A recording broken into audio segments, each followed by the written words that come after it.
بسم اللہ الرحمن الرحیم۔ تکبیرات تشریق، اس کا حکم یہ ہے کہ 9 ذی الحج، یہ جو ابھی دن چل رہا ہے، یعنی آج کون سا ذی الحج ہے؟ 1، تو 9 ذی الحج کی فجر کی نماز سے، 9 ذی الحج کی فجر کی نماز سے 13 ذی الحج کی عصر کی نماز تک، 9 ذی الحج کی فجر کی نماز سے بھائی 13 ذی الحج کی عصر کی نماز تک، یہ کل کتنی نمازیں ہوئی؟ 23۔ کتنی نمازیں ہوئی بھائی؟ 23۔ ان 23 نمازوں میں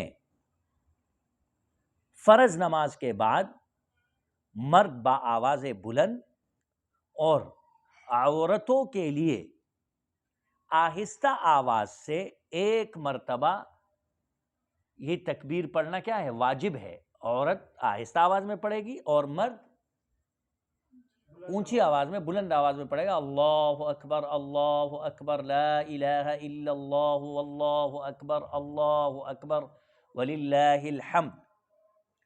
یہ پڑھنا کیا ہے؟ واجب ہے۔ جو شخص جان بوجھ کر ان تکبیرات کو چھوڑے گا، جو شخص جان بوجھ کر ان تکبیرات کو چھوڑے گا تو وہ گناہگار ہوگا۔ اس لیے ہمارے ہاں فقہا نے لکھا ہے کہ اگر ایک شخص کی 2 رکعت رہ گئی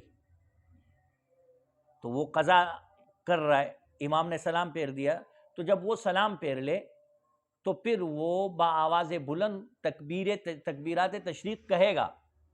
یہ نہیں کہ جماعت کے ساتھ اگر اس نے سلام نہیں پھیرا امام کے ساتھ تو نہیں کہے گا، نہیں، اس پر واجب ہے۔ اگر اس نے چھوڑ دیا تو وہ کیا ہو جائے گا؟ گناہگار ہو جائے گا۔